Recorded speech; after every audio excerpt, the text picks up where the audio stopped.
Welcome to Taking Your Third Path, where courageous stories and hard-won wisdom guide us towards lives of intention, connection, and care. Hi, everybody. On today's episode, we're talking to Alex Soojung-Kim Pang. He's the author of two books that I love, Shorter and Rest. And today, we'll be taking a deep dive into his expertise around why working less helps us work smarter. So let's dive right in. Again, thank you so much for making time today. You've written some amazing books. I hope everybody goes out and gets both of them. They're really geared in different ways to two different audiences. Rest is geared towards that person who wants to figure out why working smarter and working shorter go hand in hand. And in it, you list a bunch of really cool kind of practices we can adopt. In fact, you show us that these are practices people put into action a long time ago. And so I was thinking it'd be fun to just list them and then talk about which one is our favorite one. Maybe just a little short snippet about why we like a particular topic.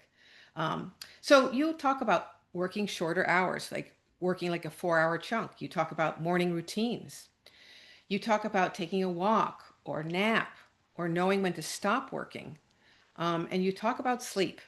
Now, obviously, these are all important, but for me, my favorite one is taking a walk. And it's really was fun to read because just what I experience when I take that walk in the middle of the day, or sometimes two walks, and I'll take a walk when I notice my attention's getting off, and I'll go off, and actually I'll maybe even call someone while I'm taking a walk just to kind of like process what's been going on. And what I learn is my creativity comes back to me, my clarity comes back to me. I get more centered in what I want to do next. It's just this very fabulous thing. And what, voila, in the book, it shows me no matter where you're walking, walking really does help with our creativity. It was really fun to read that. How about you? What's been your favorite practice? Yeah, like you, and by the way, it's great to see you again. Um, for me, a daily walk has been an important part of my working routine and a source of real creative insight. I think the thing that for me was represented both the most dramatic shift in how I worked and had the biggest payoff, though, was the morning routine. In my case, getting up between 5 a.m. and 5:30 or so, writing for a couple hours before everybody else was up and getting started with the day. And this is important to me, first off, because I am not a morning person. I have never been a morning person.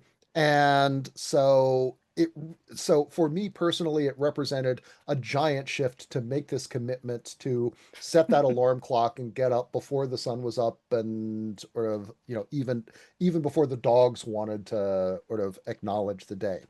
But it was also important because I really rapidly discovered that, first of all, I could get an enormous amount done in those couple hours that at a level that I think was difficult or impossible to achieve at any other time of the day.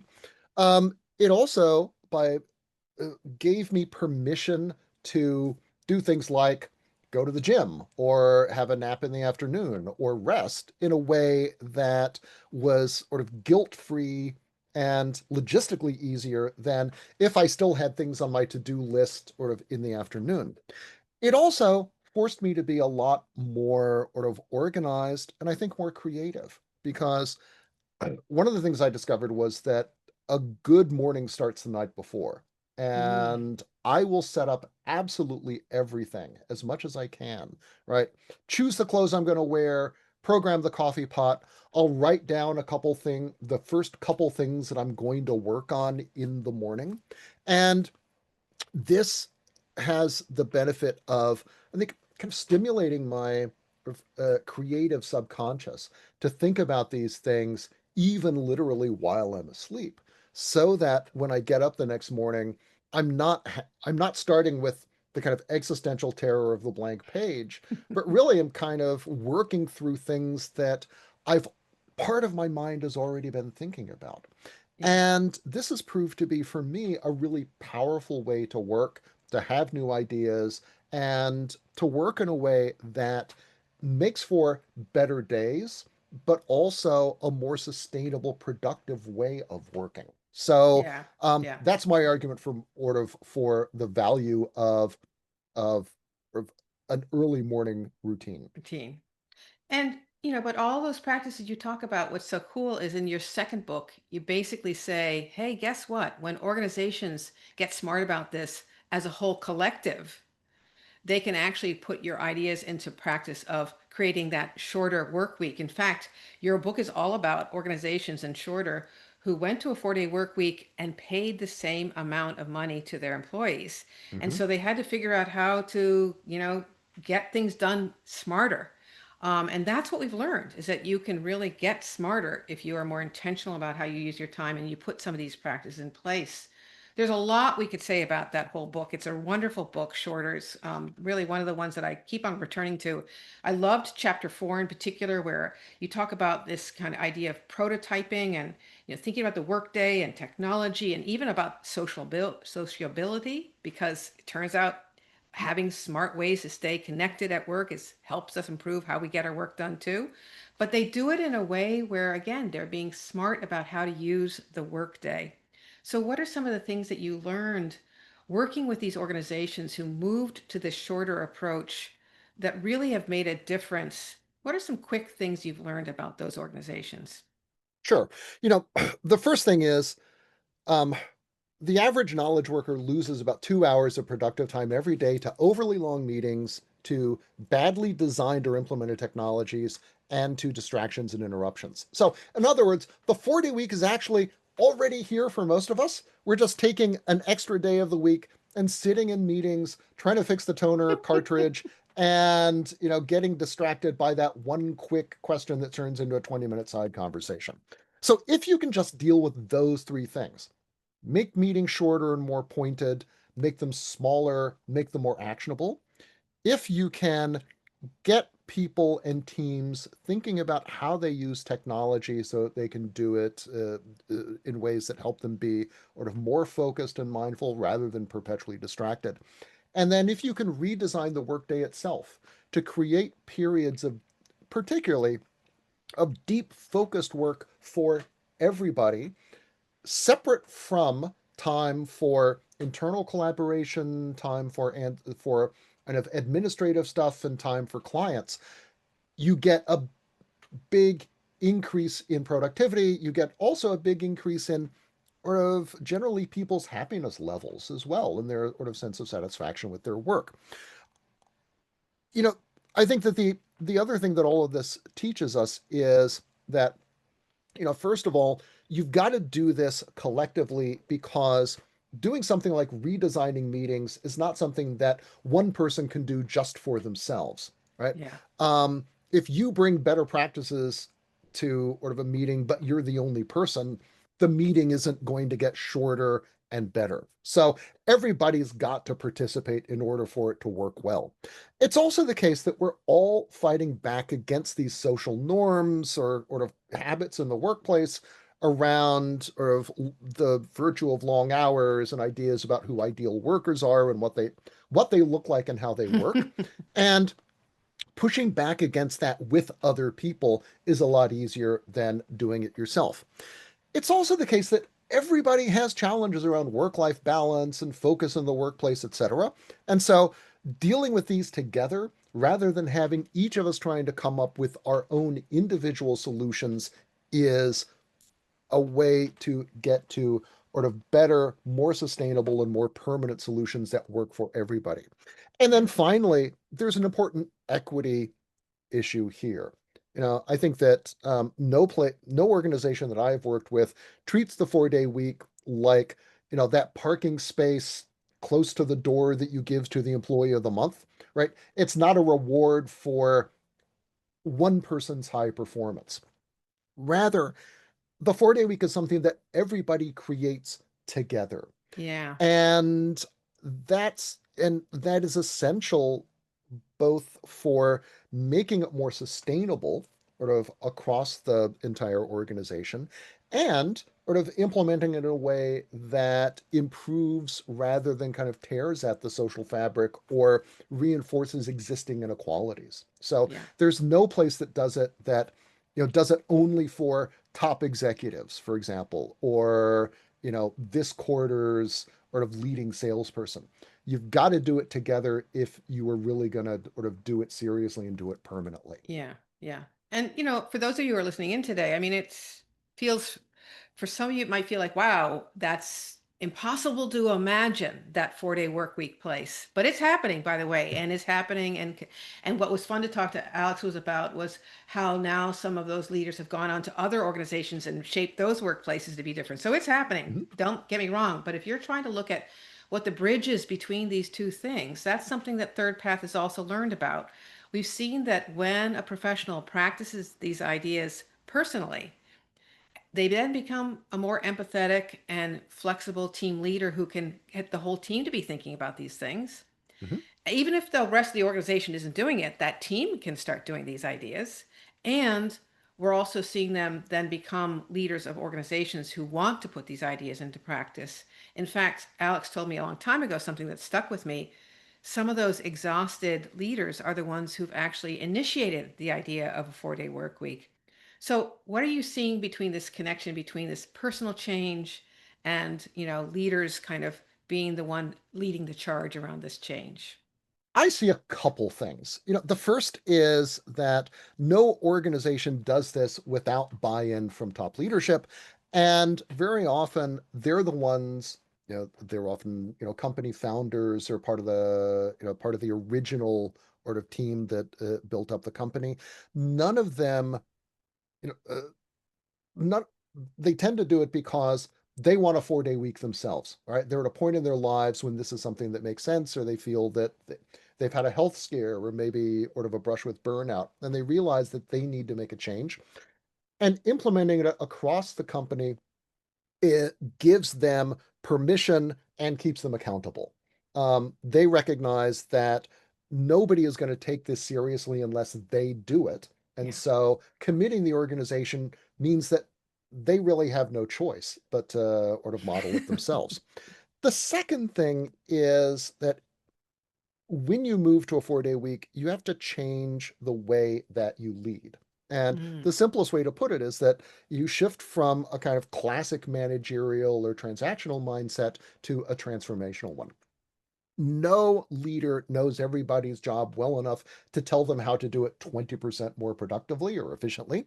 And so, what you've got to do instead is create a space in which people are able to or to prototype new ways of working, right?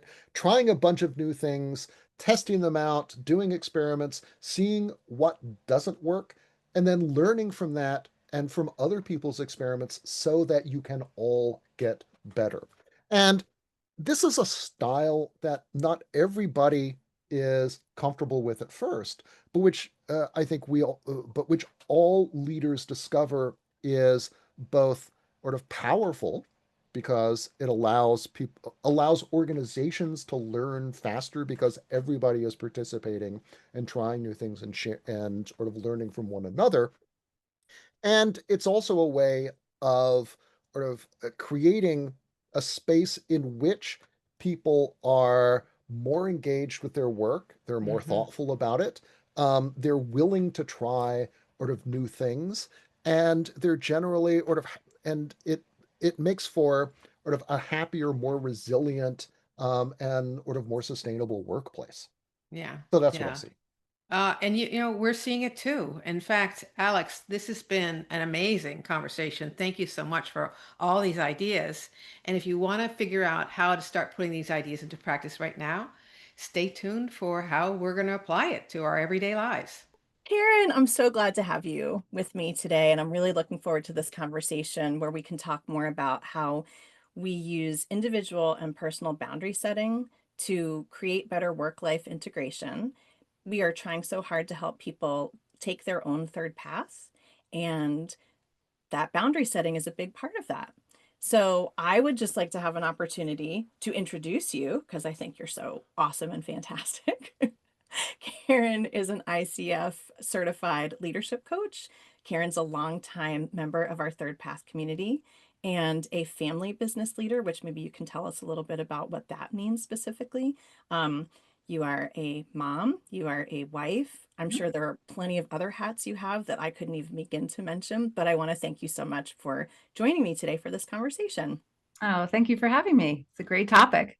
And one I know is near and dear to your heart because we've had an opportunity to discuss it in our previous conversations. Lifelong struggle. For everybody, right? Right. I love we had an opportunity to kind of talk about how boundary setting, it feels like it can take place behind the scenes and in front of the scenes. So I think I would like to say that for me, boundary setting is really about setting intentional guardrails, and that allows us to kind of keep life, I don't want to say control it, but it allows us to live more intentionally and hopefully to bring more joy to what we do both at work and at home. So I would start by asking you, what does boundary setting mean to you? Yeah, I mean, it certainly feels like guardrails. Fierce prompts is what I call it. Ways of helping myself both pay attention to what I actually want to be doing, transition. I mean, boundaries give you freedom, but ultimately we're responsible for holding the boundaries that we want to have. And that, I think, is probably the biggest lesson I take out of boundaries in general. So yeah, boundaries are really helpful. They're just helpful, but they're hard. They are very hard. Okay, so as we said, you're a longtime Third Path community member. And I'm wondering if there was something that you can remember that it maybe in the Third Path experience or maybe not, that came up for you that helped you to start to create some boundaries personally, professionally, either area, both areas. Yeah. All right. I mean, I can actually think of a moment when I was clear that boundaries weren't working or I didn't have good boundaries. So maybe I just tell you that story and see, Let's start there. that if that helps. So in 2006, I was approached by my father to be a successor to our family business. And I started working in the family business after having a professional life of my own. And working in a family business, being a successor to your dad means, you're blending family and work in ways that you never do in any other place. So there was a night where I was working, I had worked a lot, had a pretty grueling couple weeks. I think it was actually the end of September, which is when we're recording this. And September is a terrible time for parents. It's got all the energy of January and none of the upside, I guess, of like the space that January feels, because you're just constantly got stuff to do and back to school nights. Anyway, I had developed this idea that I would come home from work in like sort of a Mr. Rogers type of way of how he used to take his sweater off and change his shoes. And I was taking a bath. And so the bath was kind of like maybe some type of transition for me between work and home. And I was sitting there and my phone just started blowing up. And I heard the texting and I just kind of ignored it. And then it was ringing and ringing, ringing. It was my dad. And we're a property management company. There's three things that are after hours emergencies: fire, flood, or blood. That's our boundary as an industry. Usually everything else can wait. And so he's blowing up my phone. I'm thinking it's fire, flood, or blood. And he's trying to track me down, so much so that he calls my husband, and my husband knocks on the door and says, your dad's on the phone. So I'm thinking, okay, it's an emergency. And I get up and I get out of that and I say, what's going on? And he can't find a file. And it's like 8 o'clock at night after a long series of weeks, and he can't find a file. And everybody has a boss that can't regulate themselves. And mine happens to be my father. I don't know. Somebody could have died, right? I was so annoyed, Melissa. I was like, oh my gosh. And then, I realized he can't regulate himself. So I've got to figure out what I can do here to set some things in place so that I can actually have rest and recovery, because, being a CEO of a company is the same as being like a top athlete. And rest and recovery has to be part of your strategy, or else you just grind yourself down to a bone. And that like 15-minute bath was one of my rest periods. So I really started working with a therapist, and I was working with a coach at the time at my organization. And I really talked about this. I was so angry. Um, and my coach said to me, this happened to me in corporate life all the time. You've always got somebody that doesn't hold a boundary. You are responsible for holding the boundary. And we started looking at that circle of control. I don't know if you've ever seen it, but it's like, what can you control? What's in your control and what's not? And I started experimenting with the things that I thought were in my control. Some of them were leaving the phone downstairs before I took a bath. Some of them were I needed to have a conversation with my dad about fire, flood, or blood. Remember, it's fire, flood, or blood. I experimented with, I actually ended up getting another phone so that I could take my work phone and, put it down somewhere and I didn't give for like maybe almost a year, I didn't give my dad the number. The work number. Yeah, because the new number, the personal number. Okay. And my dad, right? My dad. But, I have ADHD. My brain always wants to be engaged and interested. And so it's like a shiny object. The phone rings, right? My dad's the same way. And he also has ADHD, we came to find out later, and doesn't have a self-regulation around that. So he couldn't pause enough to think, is this fire, flood, or blood? But he also didn't realize what was happening for me. I mean, he has grown children, doesn't have all that going on. So, that experimentation led to me having some fiercer boundaries around when I would be willing to talk about work with him and, kind of how I manage time at home. And it led to a whole process, honestly, of self-discovery and also just realizing I wasn't resting enough. And there was no way to get rest because it was just coming in without me even consenting to it. And I needed to then take some steps to kind of like draw a line. So that's like an example of kind of how I experiment and continue to experiment with that. So I would love to pull out a couple of really important things that I heard from what you were saying. Yeah. There's self-awareness that we even need boundaries. And I think there is the self like activation to say, not only do I need them, and I have the capability or can get the support to develop them. Even the awareness of I'm not getting rest. I don't have a time where I shut off work and I get time for myself. These are symptoms, these are signals that boundaries need to be put into place. And I loved when you said you have a coach, you have a therapist, like you started to work through internally what needed to happen. What was the scenario you needed to create for yourself so that you could actually begin to set boundaries? Because I think for some people that just feels so out of reach. And when you describe such a unique situation, maybe unique to me because I haven't been in it, but the dynamics of it is a family business. And so your dad is your boss and still your dad, when you have to make a separation between work and home. These are all things that I would imagine once you started to set the boundaries, started to feel much better, but without them, probably was contributing to a significant amount of overwhelm. Oh, for sure. I mean, there's only so much you can do in a day. I mean, I think that's the other thing is really just looking practically at the time you have. There's this idea that we can just put more into the day and something isn't going to give. I mean, you pay one way or you pay another. Yeah. I had really started to feel like I couldn't be a present parent at home. And I wasn't even home that much, to be honest, because I was working a lot. But when I was, I couldn't, truthfully, I couldn't really even regulate my emotions that well. I was like flying off the handle at little things or checking my phone. And we all go through periods of that where you kind of have to do that to get through. I mean, or you have an emergency, but it's when it becomes an ongoing pattern and you're not even conscious of it that you lose the ability to choose. And that's where it goes back to like, well, what do you need? I needed a break.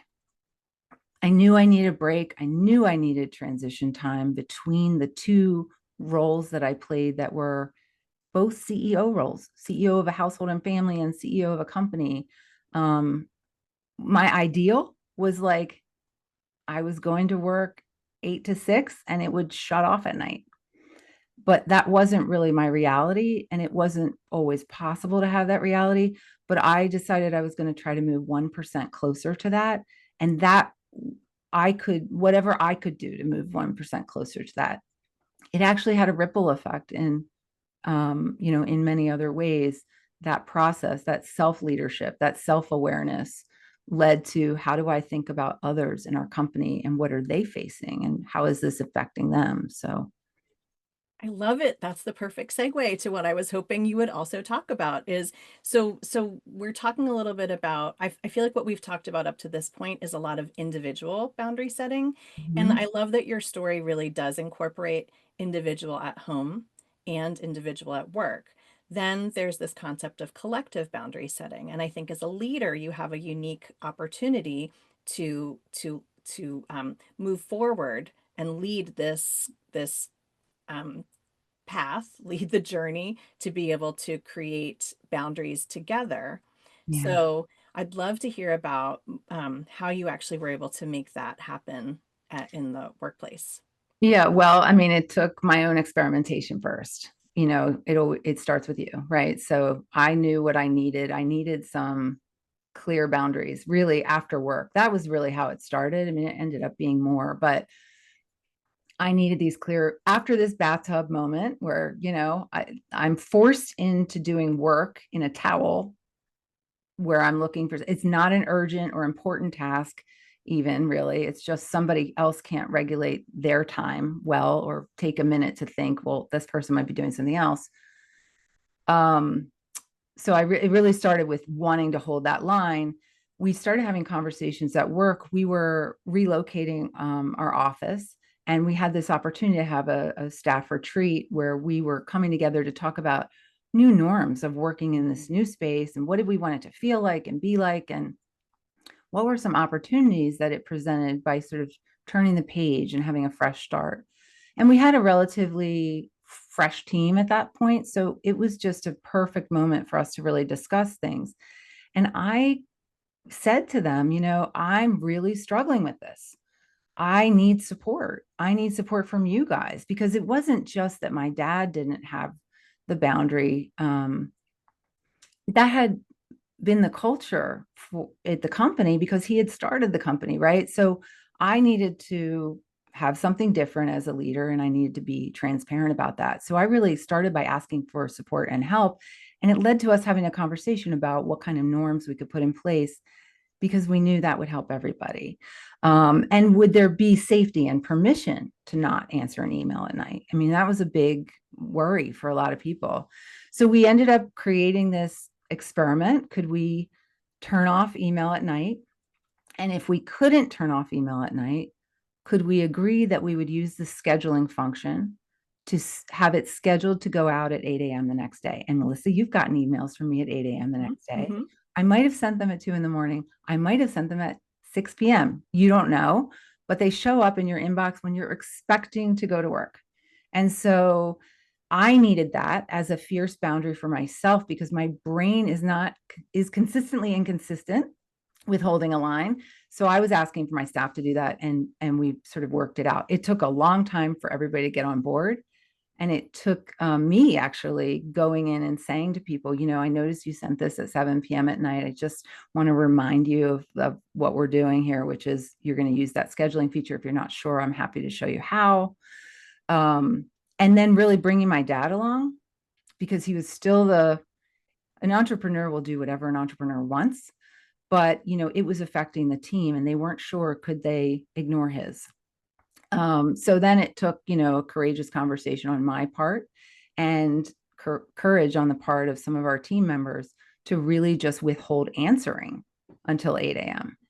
And that's sort of how we strategized around having sort of this, a person who was on a retirement path, but not really on the same page or on the same timeline. He would work at night. He loves to work. We don't want to take that away from him. But that doesn't mean we have to work at that time. And that's how we collectively set that boundary that still exists now. That's 6 years later.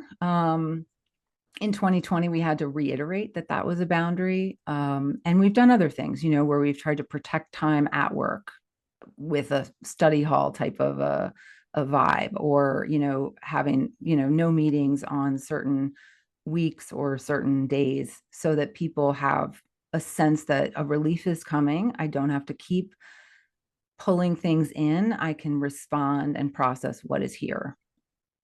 Again, what I've heard you talk about is transparency. I've heard you talk about vulnerability, both from the leader perspective and from the employee perspective. I've heard you talk about experimentation. Try something, see if it works. If it doesn't, fine, let's try something different. And the leading by example. To the as you were talking about, I noticed you did this at 7 p.m. May I help you to develop the skill to use the schedule send function? And I just keep having stuck in my head the fire, flood, or blood. It's clearly a really great, It works for everything. it really does. It really does. So kind of defining for yourself at home and at work, what is the fire? What is the flood? What is the blood? And if it's not, what do we do to put it on the shelf for now, to press pause at that moment and to be able to come back to it later? And that Yeah. just that respect for one another. The boundaries are about respecting ourselves. The boundaries are about respecting the people around us. And I feel like we show such a great love and appreciation for people when we say, I see your boundary. I respect your boundary. I would like to learn more about your boundaries. But, really putting that out there circles back to that intentionality. How are we actually going to make it work? Yeah. Yeah. I mean, we have this term, well, maybe it's my term. No, it's not my term. It's actually Lisa Kelly Woodruff's term. It's planned neglect. Mm, There are certain things that come across, ideas or, ambitious goals, or, the news of the day or whatever. And, particularly a neurodivergent brain, you latch onto that and it's working at you, and you need to do something about it.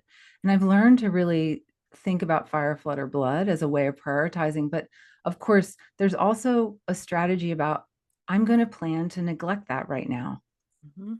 because it's not getting me any closer to what I need. And I think when it comes to rest, recovery, you really need to think about, is what I'm doing right now getting me closer to what I need here?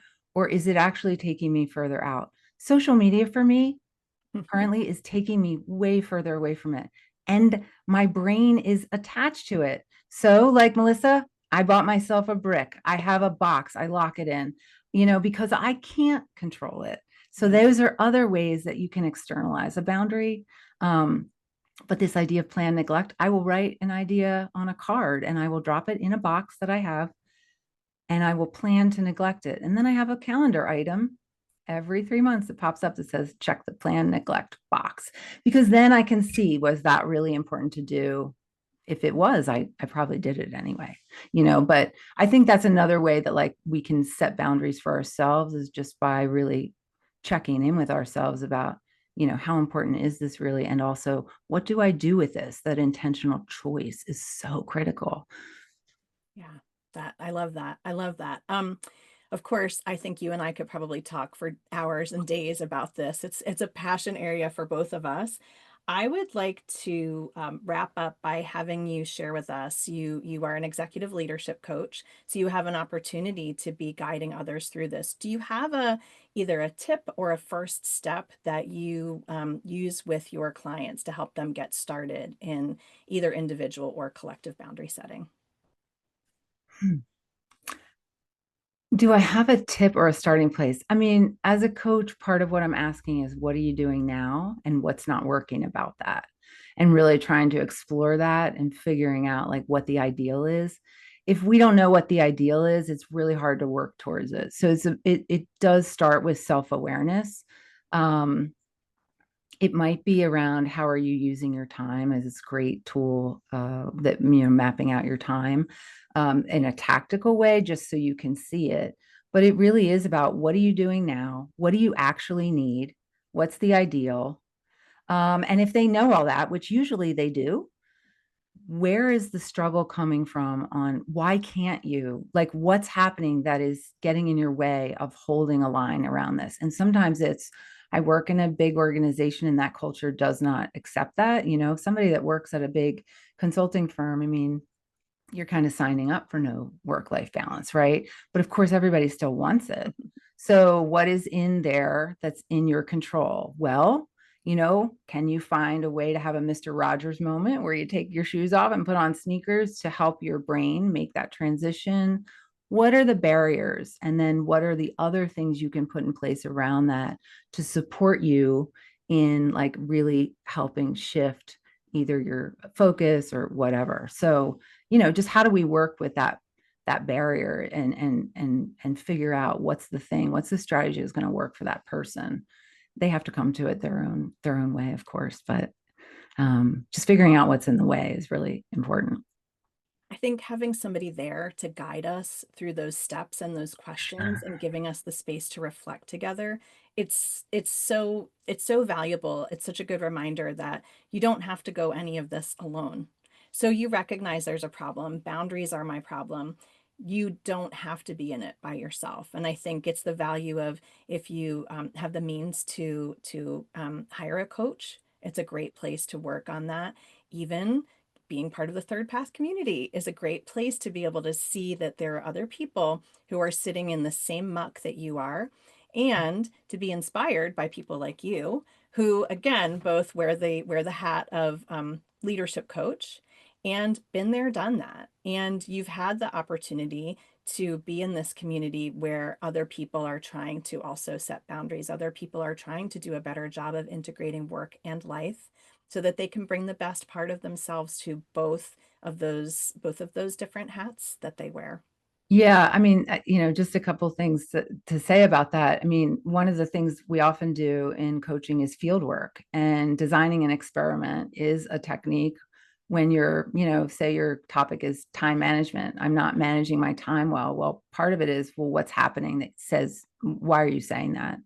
And sometimes it's because somebody thinks they have to just keep grinding and they don't need a pause, and normalizing that rest and recovery is a huge part of leadership. In fact, ask any my neighbors, former professional baseball player, rest and recovery and sleep is actually like 95% of top performance for an athlete. So when you hear that, you're like, oh, okay, well, why wouldn't that apply to someone that's going to be a CEO or as a parent? Or so it's normalizing that, but then also designing field work that allows you to observe someone that, is doing it, go find resources that, talk about it and get curious with yourself about what's possible and get more aware of it. And that helps develop a bigger awareness of what other people are doing or saying.